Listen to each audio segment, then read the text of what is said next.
नमस्कार मित्रांनो. पेपर लिहिताना जर काही गोष्टी टाळल्या किंवा काही गोष्टींची काळजी घेतलं तर तुमच्या परीक्षेमध्ये 3 ते 4 मार्क इझी वाढत असतात. तर ते कसे वाढत असतात? ते ज्या छोट्या-छोट्या गोष्टी आहेत की त्या गोष्टींकडे तुम्हाला लक्ष द्यायचं आहे. तुम्ही वर्षभर खूप चांगला अभ्यास करता, रिव्हिजन करता म्हणजे स्टडी करता चांगली, त्याच्यानंतर रिव्हिजन करता परीक्षेच्या काळामध्ये. परंतु ज्यावेळेस पेपर लिहायची वेळ येते, पेपर लिहित असताना तुम्ही काही गोष्टींमध्ये चुका करता. म्हणून तुमचे आउट ऑफ मार्क पडण्यामध्ये काय होती, थोडी अडचण येते. त्याच्यामुळे तुम्ही पेपर लिहित असताना कोणत्या गोष्टींची काळजी घ्यायला पाहिजे त्याविषयी आपण यावर डिस्कस करतोय. ठीक आहे. तर आपल्याला काय टिप्स आहेत इथं मॅथ 1 अल्जेब्रा 6 मार्चला तुमचा पेपर आहे. तर बघा, पहिल्यांदा ज्यावेळेस पेपर तुमच्या हातामध्ये येतो त्यावेळेस तुम्हाला काय करायचं आहे, तर पहिलं प्रश्नपत्रिका जी आहे ना ती काळजीपूर्वक तुम्हाला वाचायची आहे. काळजीपूर्वक वाचायची आहे म्हणजेच तुम्हाला पेपरमध्ये प्रश्न कोणत्या टॉपिकवरती आलेला आहे आणि तुम्ही कोणता अभ्यास केलेला, तुम्ही अभ्यास संपूर्ण केलेला असता. फक्त तुमचा कॉन्फिडन्स वाढत असतो तुम्ही पेपर ज्यावेळेस एकदा काळजीपूर्वक वाचता. पहिल्यांदा एकदा गो थ्रू केलं 5 ते 10 मिनिटांमध्ये. त्याच्यानंतर तुम्ही ज्यावेळेस क्वेश्चन पेपर सॉल्व्ह करायला चालू करता त्यावेळेस पहिला प्रश्न तुम्हाला MCQ असतो. पेपरमध्ये जिथं काही MCQ आहेत तर ते MCQ आहेत ना सॉल्व्ह करायची गरज नाही. तुम्ही जे MCQ आहेत ना ते सॉल्व्ह करू नका, डायरेक्टली त्याचा ऑप्शन तिथे टिक करा. मग आता जर हा तुमचा पेपर आहे, हा समजा तुमचं आन्सर शीट आहे, ही आन्सर शीट आहे, तुम्हाला आता रफ करायचं आहे. तर तुम्हाला रफ करण्यासाठी पाठीमागे जागा दिलेली असते किंवा तुमची जी उत्तरपत्रिका आहे ना त्या उत्तरपत्रिकेमध्ये तुम्ही इथे मार्जिन करता. तर या ठिकाणी तुम्ही आन्सर काय करता, तुम्ही रफ करा, पाठीमागे परत जा, परत पहिलं पेज काढा. अशा पद्धतीने तुमचा वेळ वाया जाऊ शकतो. त्याच्यामुळे तुम्ही याच ठिकाणी काय करत चला, रफ करत चला. ही तुमचं मेन आन्सर शीट आहे, इथे तुमचं उत्तर असलं पाहिजे. MCQ काय करा, सॉल्व्ह करू नका डायरेक्टली. समजा क्वेश्चन नंबर 1 आहे, त्याच्यातला पहिला प्रश्न असा क्वेश्चन आहे आणि तुमचा ऑप्शन आहे A, B, C आणि D. तर तुम्ही डायरेक्टली काय करा, ऑप्शनला त्याला तिथे लिहून या. ऑप्शन ए असेल, ए मध्ये जर बी असेल ऑप्शन तुमचं, बी मध्ये 1 असेल तर तुम्ही क्वेश्चन नंबर 1 टाका, त्याच्यानंतर खाली ॲरो करा आन्सरचं आणि त्याच्यापुढे उत्तर लिहून सोडून द्या. तिथं तुम्ही सॉल्व्ह करत बसू नका. 1 मार्काचा प्रश्न आहे, त्याच्यात जास्त सॉल्व्ह करत बसताय, त्याच्यात तुमचा वेळ जातो. मार्क किती भेटणार आहे तुम्हाला? 1च मार्क भेटणार आहे तिथं. त्याच्यामुळे डायरेक्टली आन्सर लिहून टाकायचं तिथं. ठीक आहे. त्यानंतर पुढची गोष्ट येते, तुमचं जे उत्तर आहे तर ते उत्तर टप्प्याटप्प्यामध्ये असलं पाहिजे, पायऱ्या-पायऱ्यांमध्ये. एखादा प्रश्न आहे तर त्याचं उत्तर टप्प्यांमध्ये लिहिलं पाहिजे तुम्ही. टप्प्याटप्प्यातलं उत्तर लिहा, कारण तुम्हाला प्रत्येक पायरीला, प्रत्येक टप्प्याला काय आहे, मार्क आहे. त्याच्यामुळं हे सोडायचं नाही. तुम्ही व्यवस्थित काय करायचं आहे, टप्प्याटप्प्यांमध्ये उत्तरं लिहायचे. जर व्यवस्थित टप्प्याटप्प्यामध्ये उत्तरं लिहिली तर तुम्हाला टप्प्याटप्प्यामध्ये चांगले मार्क पडत असतात. प्रत्येक स्टेजला, प्रत्येक टप्प्याला मार्क आहेत.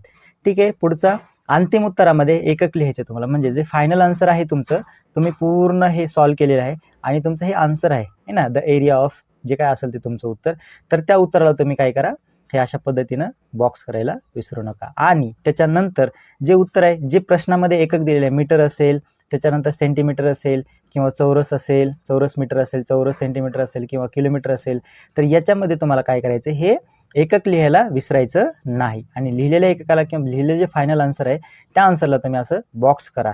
त्याच्यासोबतच जे प्रश्नामध्ये दिलेलं आहे त्याचे जे प्रश्न आहेत त्याच्या आधारावर जे उत्तर लिहिताय तुम्ही, तर सूत्र लिहिलं तुम्ही, या ठिकाणी सूत्र लिहिले आणि त्या सूत्राला तुम्ही काय करा, बॉक्स करा किंवा अंडरलाईन करा, कुठलंही चालतं. बॉक्स करा, बॉक्स सफिशियंट असतो.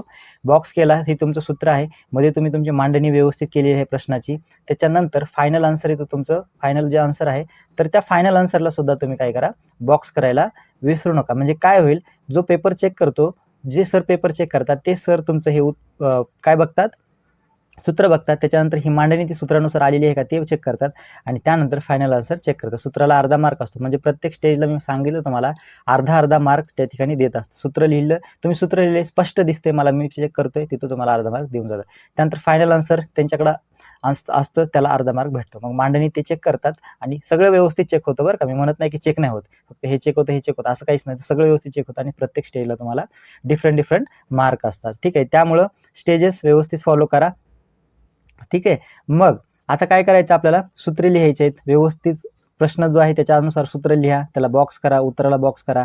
आणि मेन जे आहे तर तुमचा पुढचा पॉईंट येतो, तर तो म्हणजे तुम्हाला ज्यावेळेस आकृती किंवा आलेख काढायचा असतो त्यावेळेस कशाचा वापर करायचा नाही, पेनचा वापर करायचा नाही. तुम्हाला सगळे आलेख आणि आकृत्या जे आहेत त्या फक्त पेन्सिलनीच ड्रॉ करायच्या आहेत. जर तुम्ही आलेख पेननी काढत असाल तर तो तुमचा आलेख चुकतो, तुमचा तिथे निगेटिव्ह पॉईंट जातो, तुम्हाला मार्क कमी भेटत असतात. ठीक आहे. त्याच्यामुळे आलेख काढत असताना तुम्ही आलेख हा फक्त आणि फक्त कशाने काढला पाहिजे, पेन्सिलनी काढला पाहिजे, पेन्सिलनी. ठीक आहे. आणि आकृती सुद्धा, एखादी जर तुम्हाला आकृती काढायची असेल तर ती ही आकृती तुम्ही कशाने काढू शकता, पेननी काढायचं नाही, पेन्सिलनीच काढायचं, पेन्सिलनीच काढायचं. मॅथ 1मध्ये तर काय तुम्हाला आकृत्या नाही, त्याच्यामुळं आलेख आहे, ग्राफिकल मेथड वगैरे, तर ती तुम्ही व्यवस्थितपणे आलेख ही पेन्सिलनंच काढला पाहिजे. ठीक आहे, पुढे जाऊ आपण. तर मोठे जे प्रश्न आहेत, प्रश्नपत्रिकेमधले जे मोठे प्रश्न आहेत, 3 मार्काचे, 4 मार्काचे, 2 मार्काचे, ते प्रश्न तुम्ही सविस्तर पद्धतीने सॉल्व्ह करायचं. क्वेश्चनमध्ये काय, जर हा क्वेश्चन आहे तुमचा, दिलेली माहिती व्यवस्थित गिवन म्हणून लिहायची, त्यानंतर त्याचं सोल्युशन लिहायचं आणि फायनल आन्सर तुम्हाला इथं लिहायचं. सोल्युशनमध्ये तुम्ही जे जे सूत्र वापरताय त्या प्रत्येक सूत्राला काय करायचं, बॉक्स करत तुम्हाला जायचं आहे आणि फायनल आन्सर तुम्हाला सुद्धा असं नोट डाऊन करायचं आहे, म्हणजेच हायलाईट केलं पाहिजे तुम्ही त्याच्यामध्ये. ठीक आहे, आणि बाकी सगळ्यात शेवटचा प्रश्न आहे, सगळे तुम्ही उत्तरपत्रिका लिहिली, शेवटचे 5 मिनिट पूर्ण उत्तरपत्रिका एकदा काय करायची, रिवाईज करायची. पूर्ण उत्तरपत्रिका काय करणार, रिव्हिजन करणार, रिवाईज करणार, म्हणजे कोणता प्रश्न राहिला आहे का, कुठं खाडाखोड झाली आहे का, कुठं लिहायचं शिल्लक राहिलं होतं का, हे एकदा चेक करायचं. ठीक आहे, मग आता अजून सुद्धा आपल्याकडे वेळ आहे, त्यामुळं पहिल्या 3 टॉपिकवरती जास्त फोकस करा. इथे लिहिलेत बघा, 2 चलातील रेषीय समीकरण याच्यावरती फोकस करा. वर्ग समीकरण हा सुद्धा टॉपिक खूप इम्पॉर्टंट आहे, त्याच्यावरती फोकस करा.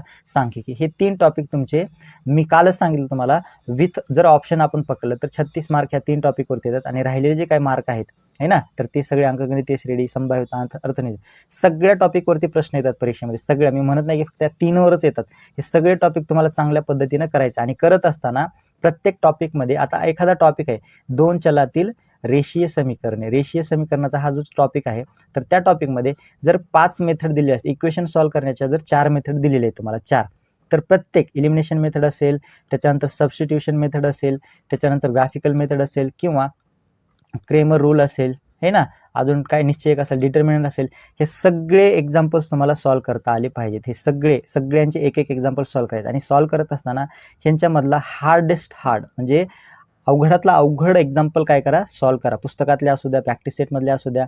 काय होतं परीक्षेमध्ये, कॉन्सेप्ट तोच असतो, कॉन्सेप्ट सेम असतो, कॉन्सेप्ट काय असतो तुम्हाला सेम असतो, फक्त त्याची व्हॅल्यू चेंज होत असते. एक्झाममध्ये काय होत असते, व्हॅल्यू चेंज असते. बाय चान्स कधीही तर एखादा प्रश्न असतो की तो ॲज इट इज विचारला जातो. त्यामुळं तुम्हाला रिवाईज आहे ना, रिव्हिजन आणि प्रॅक्टिस, हे 2 गोष्टी खूप खूप इम्पॉर्टंट आहेत. त्याच्यामुळं आहे वेळ, करा चांगला अभ्यास. ठीक आहे, परीक्षेसाठी तुम्हाला खूप खूप शुभेच्छा. नालंदा कोचिंग क्लासेस या चॅनलला सबस्क्राईब करा, मित्रांना शेअर करा. हा व्हिडिओ आवडला असेल तर या व्हिडिओला लाईक करा. भेटूयात पुन्हा एका अशा आपल्या नवीन व्हिडिओमध्ये. तोपर्यंत धन्यवाद, टेक केअर, पेपर चांगला द्या. ठीक आहे.